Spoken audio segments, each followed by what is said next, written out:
probably after that meeting at the Peterson Automotive Museum, after that screening of this movie I made, that Todd's like, well, you have this screenplay, you should submit it. He's this guy is so outgoing and so good at connecting people. And for no reason, honestly, other than the goodness of his heart, but suggested that I send my goofy screenplay to a competition. Yeah. And so I did, and it was $40, which was like 2 weeks worth of, Campbell's soup and toasted You were waiting tables. Money. Yeah, I was waiting Spaghetti tables. factory. Yeah, I was working at the old spaghetti factory on Sunset Boulevard, and Todd's like, you gotta send this screenplay out, you gotta submit it and share it with the town. And so I entered a screenplay competition, and because of that, I got my agent, and the screenplay, the movie, ultimately I directed the movie and it was terrible. The screenplay was much better than the movie, but it only happened because Todd sort of nudged me, and like many people I think you've done over the years, sort of like get out there and be part of the scene and get into the mix. And I think that's what's so cool about the Nebraska Coast Connection. When I think about it, it really is connecting people, and it really is weird when you're in a big city and you find out that there's a family there that you didn't know you had. I just have to mention that because that's my memory. I was trying to figure out, like, wait a minute, where did our relationship begin? And it was from you, like, saying, hey, send your script in, And it really sort of launched my career, and we wouldn't be sitting here having a conversation without that. Yeah, I can't spell, and I'm a terrible, I'm the last person who should be a writer, and I wanted to be a director. I saw, by the way, where's the Stewart Theater from here? 2 blocks or whatever. I saw Star Wars at the Stewart Theater when I was 4 years old, and I'm gonna be Luke Skywalker when I grow up, right? and I didn't realize I'm not an actor, I'm not a director, but in trying to be a director, I realized the only way somebody would let me direct a script was if I wrote it, and I said, you can't have it unless you let me direct the script, right? And so I had written various failed screenplays, and after film school, I went to film school at USC and transferred there, and then after trying to sort of figure out what I was doing while working at the old spaghetti factory, was sort of shopping this script, and I got a job writing for Billy Friedkin, who directed The Exorcist. That was 1997, and that was my first job as a writer, and then sort of off that amazing screenplay, not really, sort of worked from job to job working as a writer, and just tried to cobble together a job as a screenwriter. That's a terrible answer, but that's sort of... Some pretty successful films and some actresses that are some renown. Halle Berry. Yeah. Yeah. Yeah, Halle Berry, Angelina Jolie. Angelina. Yeah.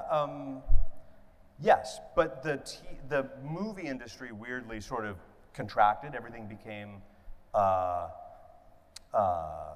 comic book movies and Marvel movies, and the sort of movies I love, which are indie movies and sort of weird little thrillers all disappeared, right? Like documentaries, you directed a documentary, like these movies all sort of felt like they went away, and so I ended up, and then weirdly, in 2008, there was a Writers Guild strike, as there is now, and I was like, well, what am I gonna work on during this strike? Because no one's gonna pay me anyway, but no one was gonna pay me during a strike. And so I wrote a script eventually that became The Blacklist, which is what took me back to LA and got me working again. But like a long, weird, circuitous path, right? Like there's no one way, right? Like and TV was not really your goal, but no, here's The Blacklist, and NBC really wanted it as a series. Yeah, they were the only ones who wanted it. Nobody wanted it. And NBC, luckily, was the only one who wanted it. And I didn't get, to me, the old motto is, TV is furniture, film is art. You know? Yeah. So I write TV. Yeah, But you saved NBC's ass. I mean, they were struggling. Well, this is why I love it. And that show really. Yeah, we had a great run. By the way, they're shooting the last week of the Blacklist right now in Spain, of all places. Oh. And it's been 10 years. It's been awesome. It's been really great. Yeah. So you pulled yourself out of that day to day a couple of years ago, but you are still the creator of this show. It has to make you really proud to see it come through a 10-year arc. You never expected it was going to last that long. No, it's crazy. This show, it's funny. I thought my goal when we started, so when you're working in movies, it's, you make the movie, and then you have the premiere, and you go to the party, and everyone's slapping each other on the back, and it's great, and the movie's gonna come out, and you go home and you're done. With TV, I realized we made the pilot, and then we were like, another one airs next week, and then the week after, and then for 22 weeks, and I was like, oh my God, what have I gotten myself into? So I was sort of praying for critically acclaimed short-lived was my goal. Like 13 episodes, like Freaks and Geeks, right? Like it'd be canceled, and everyone's like, why did they cancel that? And so it is a grind, and it was wild, but it's been an incredible ride. And over those, it's been 10 years. It's really wild, Todd. I mean, 10 years is a long time, there is something strange about being from here. Yeah. That, my wife and I moved back, right? Like we moved back here in 2007 or 8, and 7, thank you. And then we went back to LA because of the show and lived there for a couple of years. But there is something unique. I don't know. There's something very strange about it that you can leave, but it doesn't leave you. You know what I mean? Like you can leave the place, but going to school here, you're always from here. You're part of the club. And that is a really interesting thing. I got to say, can I tell my Lou Hunter story real quickly? Yeah. I'm sure you've heard it 100 times. So Lou Hunter is he just recently passed away in the past 6 months. While working at the old spaghetti factory, I'm coming back. It's like, 11 o'clock at night. I'm covered in grease and like garlic butter and spumoni ice cream. And I'm picking up, I vividly remember a bag of cheddar baked chips. They weren't baked, they were real chips. But I was picking up dinner. I was picking up a sandwich and chips, and I'm walking into the Vons in LA, and I go by, and this woman is putting groceries into her trunk, and she has a 32 county license plate. And I'm like, oh my God, that's Deschler. That's where my grandparents are. Nobody's from Deschler.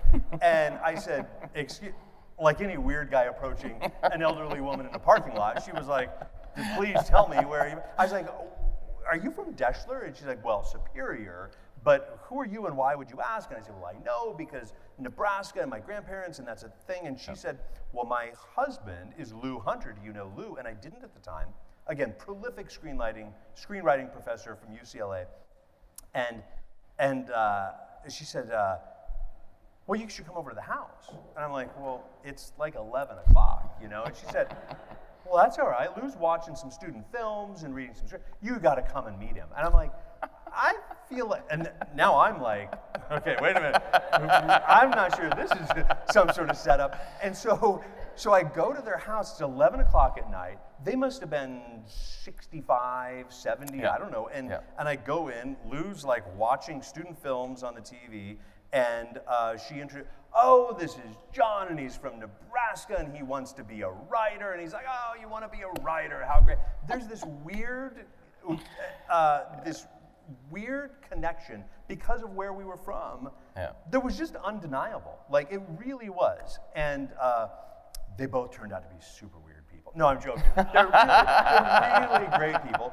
And we had a incredible friendship, that still exists today. But again, it was part of this soup that is this weird place that we're from, or crossed through, and became a real part of, I think, who I am as a writer. I can't tell you guys how many times I would go to a meeting at like the Four Seasons bar or something that I'm like, oof, you know, that sounds expensive. And I'm around the corner parking my Chevy Chevette, you know, putting the quarters in, this is pre-credit card, like hiding who I am, you know, like, and then you meet up, and I think it's one of the things my wife and I figured out that's interesting about LA is that, and not to shit on LA, I love it. I love it. It's home for me. You know, it's another home. But in LA, people will meet you somewhere, or you'll meet up and you'll see each other's cars, or you'll have dinner and you'll be like, hey, let's go to that fancy restaurant, you know, and you go have dinner there. But nobody has you come into their home, right? It's different here. It's like, come over for dinner. Come over, we're having a thing, you know. And so I get very wistful about that because that's a sort of precious thing that I think people here know and get, but I do think it is, I think there's a connectiveness that is in this community that you can feel and you can't fake. And I agree with you when you say, again, like parking the Chevy Chevette.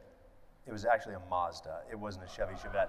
But I remember, you know, sort of trying to hide that. And then at a certain point I realized, actually when we moved back in 2007, it was like, this is where I'm from. Like, this is who I'm gonna be. I'm gonna be that guy from the middle of nowhere. Like, I'm that guy from Nebraska. And that weirdly became so much more identifiable to me. Now, it doesn't matter, it didn't make me a better writer, but it was at least a story when you're sitting down and meeting somebody new or walking into a room, tell me about yourself. And you have the pleasantries of, okay, so you're a writer and tell me about your stories. The unique point of view or the perspective, and I still feel this way. I feel this way like now about the stuff I want to write. You know, politically, there is a super weird urban-rural divide in this country. And you know, my kids grew up in LA and in Nebraska and back and forth, and I go, I don't think either one is really right? Yeah. Like there's sort of this weird gray area. And again, I think that's really informed by this place that I'm from, but that I can't shake, you know? And then I've realized like, okay, well, quit trying to fake that and pretend that's not you, like lean into that, you know? Hence the denim shirt, because I'm super rugged and I can change a tire. No, I'm joking.